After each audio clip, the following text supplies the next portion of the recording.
Apa tajuk kita pada petang ini? Pengenalan perkhidmatan pelanggan.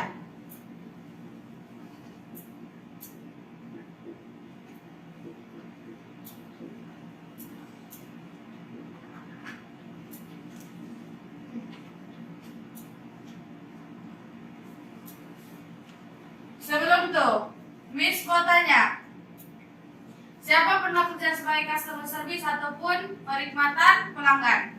Angkat tangan. Yang lain belum pernah? Belum. Oke, nanti kita belajar di sesi petang ini. Apa yang kamu dapat semasa menjadi seorang customer service yang sudah pernah bekerja? Dapat tahu cara main customer dengan betul. Oke, terima kasih. Oke, tujuan pembelajaran kita pada petang ini adalah yang pertama apa? Nyatakan ciri-ciri perkhidmatan pelanggan.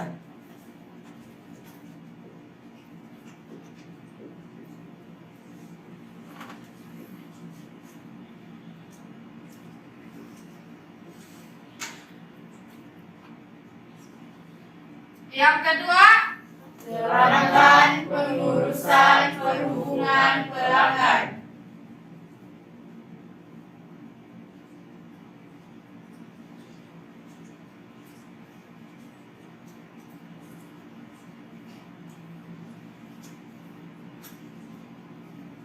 yang ketiga, Jelaskan pengurusan prestasi.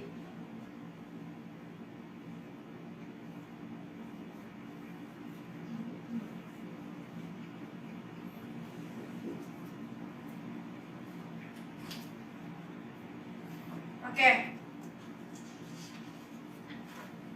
Kamu paham nggak apa di perkhidmatan pelanggan? Kamu paham? Tidak. Ataupun kamu kurang paham? Kurang paham.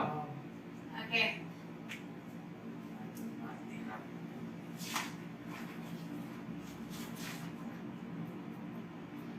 Ciri-ciri perkhidmatan pelanggan. Ciri-ciri perkhidmatan pelanggan adalah satu standar perkhidmatan yang ditawarkan kepada pelanggan hendaklah tinggi nilainya sehingga melebihi ekspektasi pelanggan sejajar. Oke, begini. Pelanggan dia akan menganggap kita ini remeh. Maksudnya ekspektasi dia sama kita ini kurang. Maksudnya kalau dia tidak tahu pun apa-apa. Nah, tapi kita buat apa yang sepatutnya kita buat. Biar ekspektasi orang buruk, tapi kita coba yang terbaik. Oke. Delighting the customer adalah asas utama pendekatan perkhidmatan pelanggan dan memenuhi ciri-ciri quality dalam 3 kategori yaitu physical, emosi, dan juga penyampaian.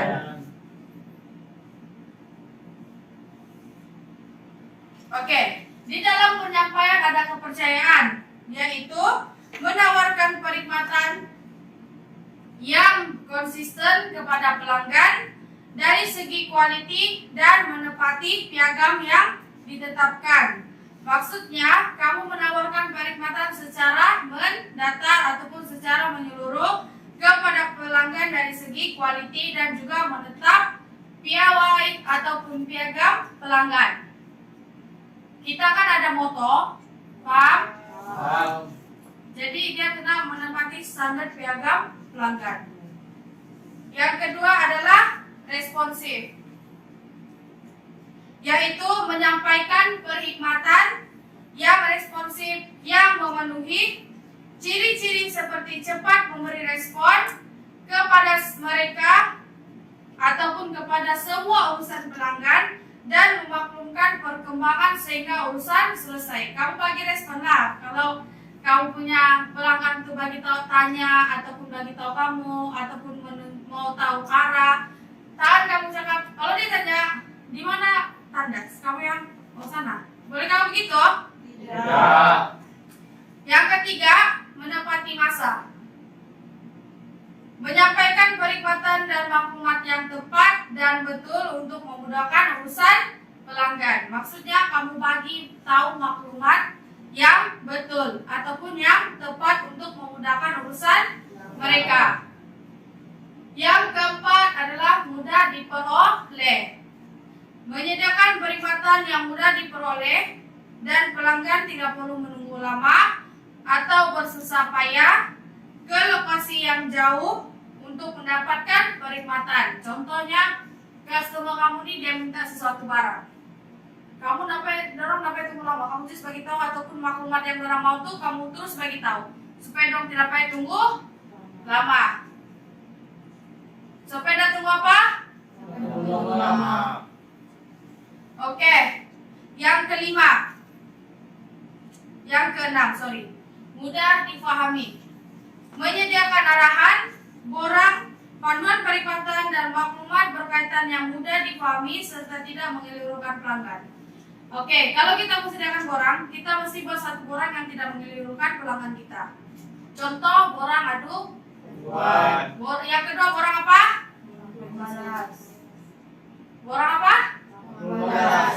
Borang maklumat malas, dan yang ketiga borang kaji sidik. Oke, yang ketujuh, kompeten. Pegawai kerja ataupun kaki tangan yang kompeten dan juga berpengetahuan dalam menjalankan tanggung jawab masing-masing. Maksudnya dorang tahulah apa tanggung jawab dorang. Paham? Yang ke 7, credibility. Credibility adalah perkhidmatan yang sentiasa dipelihara apabila melaksanakan tanggung jawab untuk menyampaikan perkhidmatan kepada pelanggan. Maksudnya kamu sentiasa memelihara kamu punya credibility, kamu punya nilai dalam diri kamu. Gitu. Paham? Paham. Yang terakhir adalah keselamatan. Oke, keselamatan. Yaitu memastikan semua maklumat dan transaksi pelanggan terjamin dan keselamatannya dan tidak berlaku sebarang pencerobohan oleh pihak yang tidak bertanggung jawab. Maksudnya apa-apa dia punya maklumat, apa-apa bukti dan diri sebabnya kita tidak boleh bagi sama orang yang tidak bertanggung jawab. Oke? Yang kedua adalah physical. Persekitaran yang kondusif. Kamu maukah kamu sebagai customer ataupun pelanggan kamu berada di tempat yang tidak selesa? Tidak. Jadi sebabnya customer service harus menyediakan ruang atau tempat yang selesa kepada pelanggan. Yang kedua adalah kemudahan sokongan. Menyediakan kemudahan sokongan untuk keperluan pelanggan seperti kantin, telepon awam, mesin ATM, dan juga sebagainya. Itu kemudahan sokongan di sana. Contoh di mall, dia mesti ada ATM untuk memudahkan orang. Kalau orang tidak cash, orang boleh jadi ATM sana. Lepas itu kantin tempat orang macam food court dan juga tempat reda bagi kanak-kanak.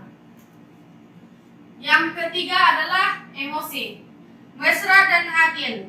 Memberi perkhidmatan yang mesra dan saksama kepada semua pelanggan yang berurusan tanpa menghina pangkat dan juga kedudukan. Kamu sebagai seorang perkhidmatan pelanggan, kamu tidak boleh mengira bangsa ataupun agama. Kamu layan seperti mana yang diajar oleh ataupun ditetapkan oleh piagam pelanggan. Setakat ini paham? Paham. Mendengar dan memahami ataupun empati. Bersedia mendengar dan memahami perkara yang dibangkitkan oleh pelanggan. Seterusnya mengambil tindakan untuk menyampaikan maklumat berkenaan dan dapat membantu pelanggan berurusan. Maksudnya di sini kamu bersedia memahami dan juga mendengar apa yang perkara yang mereka mau. Paham nggak? Paham. Oke?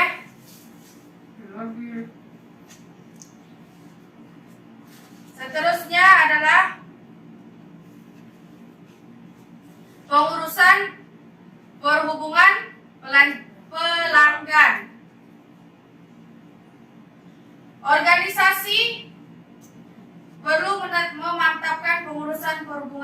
pelanggan masing-masing dalam usaha menyampaikan perkhidmatan yang dapat memenuhi kehendak pelanggan. Oke. Di dalam delighting the customer, hendaklah dia memberi fokus kepada 5 trust. Yang pertama adalah perancangan pengurusan pelanggan. Yang kedua, penawaran perkhidmatan. Yang ketiga, interaksi pelanggan. Dan yang keempat, pengurusan prestasi. Dan yang terakhir adalah budaya berteraskan perkhidmatan pelanggan. 5 benda nih dia kena apa? Dia kena memberi fokus dengan 5 benda nih, supaya apa yang orang coba bagi ataupun coba sampaikan dapat diterapkan.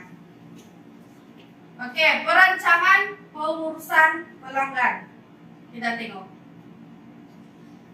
Dia terdapat 5 aspek dalam perancangan pengurusan pelanggan, yaitu strategi tumpuan pelanggan, memahami keperluan pelanggan, penetapan standar perkhidmatan pelanggan, penanda aras, dan juga reka bentuk perkhidmatan. Oke.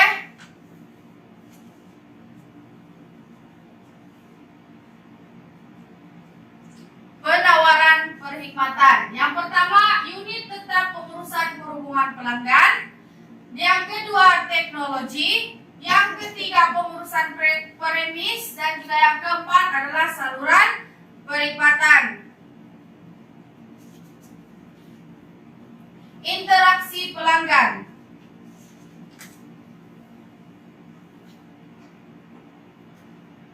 Interaksi pelanggan dia ada layanan melalui telepon, perkhidmatan counter, perkhidmatan helpdesk, dan juga aduan dan juga maklum balas pelanggan.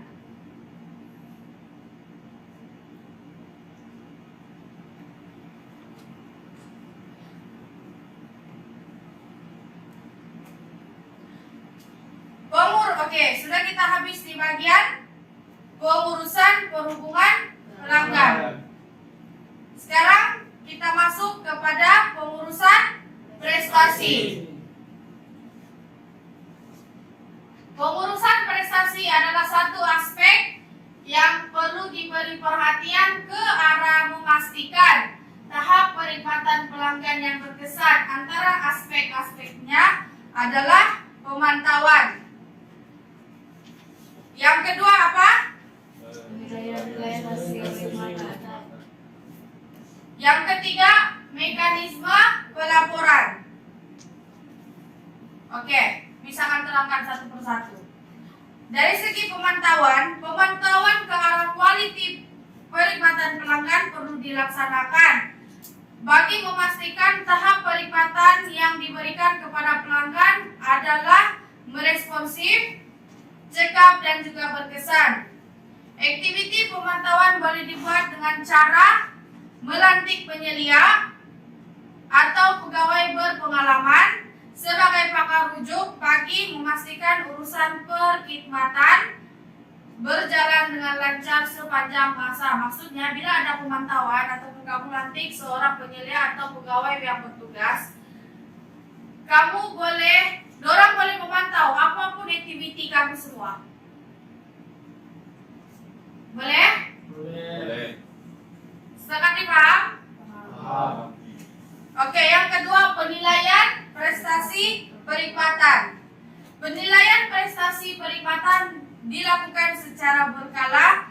Ke atas prestasi perkhidmatan utama hendaklah dibuat bagi memastikan keberkesanan penyampaian perkhidmatan seperti mana yang ditetapkan dalam piagam pelanggan. Cara kamu merespon atau cara kamu menyampaikan sesuatu benda kepada pelanggan. Bukannya kamu just yang cakap spontan, dia mesti ada satu benda yang ditetapkan di dalam piagam pelanggan. Oke. Yang ketiga adalah mekanisme pelaporan. Laporan mengenai penilaian prestasi perlu dibentangkan dalam mensyuarat pengurusan atau jawatan kuasa yang berkaitan di organisasi masing-masing.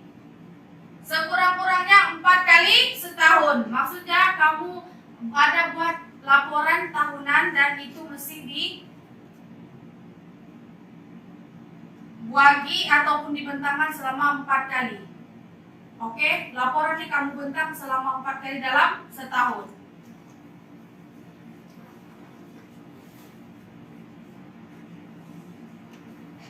Oke, budaya berteraskan perkhidmatan pelanggan.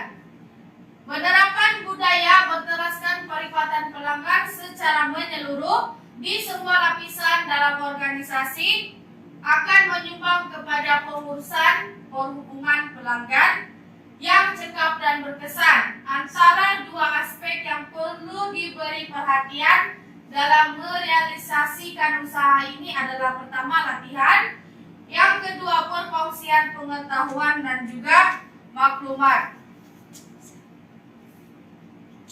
Oke, di latihan kamu akan dia pengukuhan budaya berteraskan perkhidmatan pelanggan melalui pembangunan kompetensi pegawai dan kaki tangan, terutamanya sekali petugas barisan hadapan yang perlu ditingkatkan melalui latihan kemahiran secara berterusan. Maksudnya di sini, bila kamu ada latihan, semakin tingkat kamu punya kemahiran.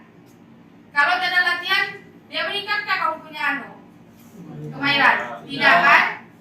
Jadi perlu ada latihan. Yang kedua adalah perkongsian pengetahuan dan maklumat.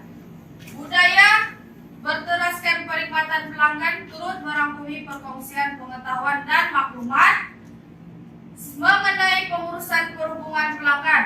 Ia perlu diterapkan secara menyeluruh di organisasi masing-masing supaya ia dapat dihayati oleh semua peringkat pegawai ataupun perkhidmatan. Maksudnya di sini kamu akan berkongsi maklumat dan pengetahuan bukan dari segi bidang kamu tapi bidang yang lain. Jadi orang perserondok, wow ini kayak yang kamu buat. Apa yang kamu buat? Nah, orang akan tanya.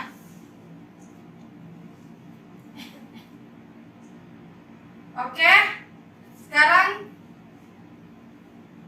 Miss mau edarkan kertas penerangan. Bagi sama kawan. Tolong bagi sama kawan.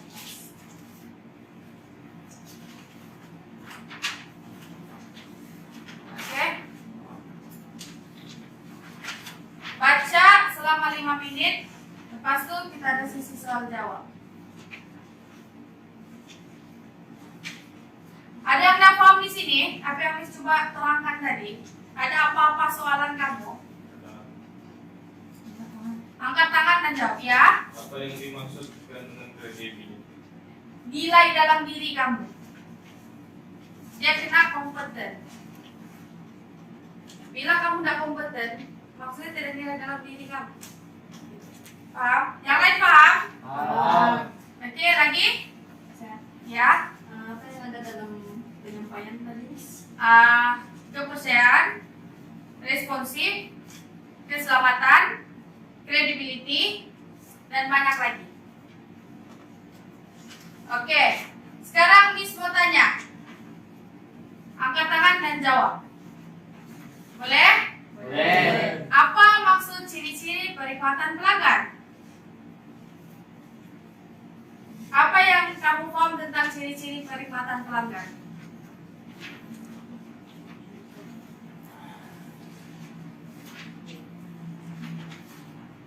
Ya, Physical, penyampaian dan emosi. oke, terima kasih. Ada lagi? Oke, ada lagi yang bisa tanya. Apa yang kamu paham tentang pengurusan pelanggan?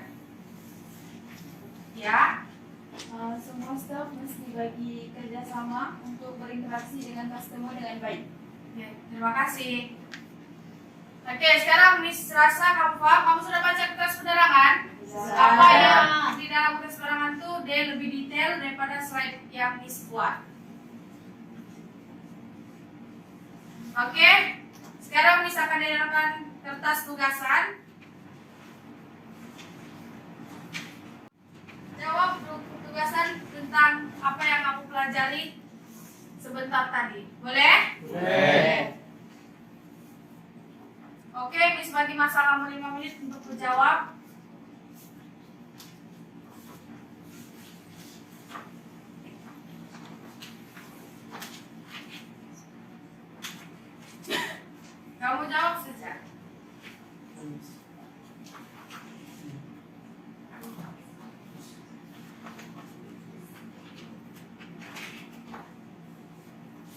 Oke, masa tamat. Sekarang Miss mau tanya, apa sudah kita belajar pada hari ini?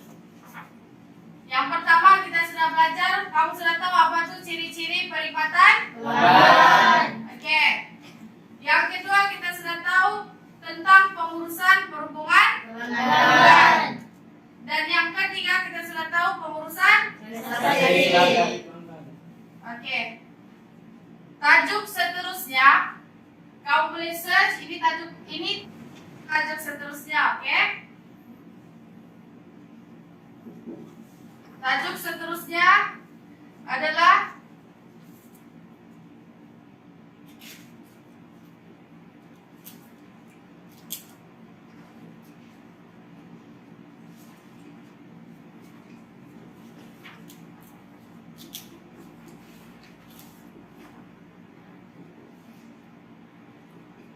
Oke, tajuk seterusnya kita akan belajar pada lain hari adalah penyelesaian masalah di tempat kerja. Apa yang kamu akan hadapi di tempat kerja? Kamu boleh search di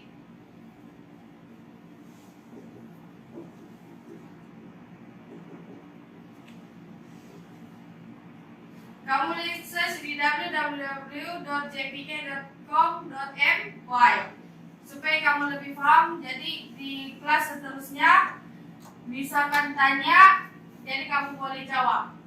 Oke? Ada apa-apa pertanyaan lagi? Ya ada. Yang lain? Yang lain ada?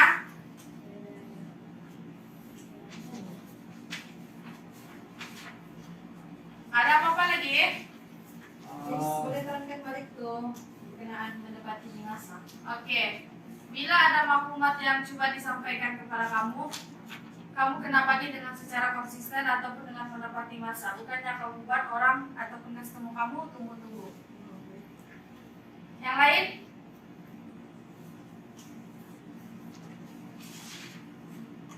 Yang lain ada?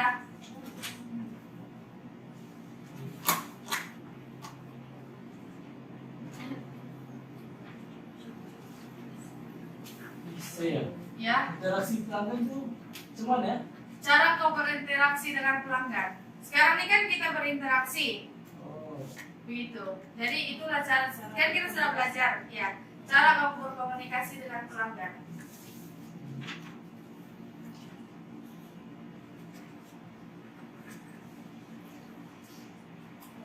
Miss, boleh terangkan lebih lanjut tentang persekitaran yang kondusif? Oke, persekitaran kondusif ini seperti yang kita tahu, kamu kena sediakan satu ruang yang selesa kepada kamu punya customer ataupun kepada kanak-kanak dia. Sebab bila kita sudah merasa selesa dengan suatu tempat, kita pasti akan datang balik ke sana, betul? Betul. Yang lain pasti akan datang balik, betul? Betul. Bila kita tidak datang balik, jadi macam customer itu hilang lah. Kita tidak sudah customer, kita tidak sudah job untuk kita ditanya ataupun mungkin kita akan kehilangan kita punya pekerja. Lagi? Ada lagi apa sarannya? Bisa apa beza perkhidmatan counter dengan perkhidmatan helpdesk? Oke, perkhidmatan counter ini dia macam kita di counter. Kalau helpdesk sih dari call. Oke? Ada lagi? Ya? Bisa boleh terangkan balik nggak pasal mekanisme pelaporan? Oh. Paham saya. Oh, oke. Mekanisme pelaporan ini adalah salah satu laporan yang sepatutnya kamu bentang 4 kali setahun. Mesti ada laporan selama 4 kali. Contoh, dia minta laporan dalam 2 bulan kah, dalam 3 bulan kah, 4 bulan kah, 5 bulan kah. Dan yang penting mesti 4 kali dalam setahun. Kamu tidak boleh lebih ataupun tidak boleh kurang. Ikut organisasi pula. Iya. Terima kasih semua. Sama-sama, Miss.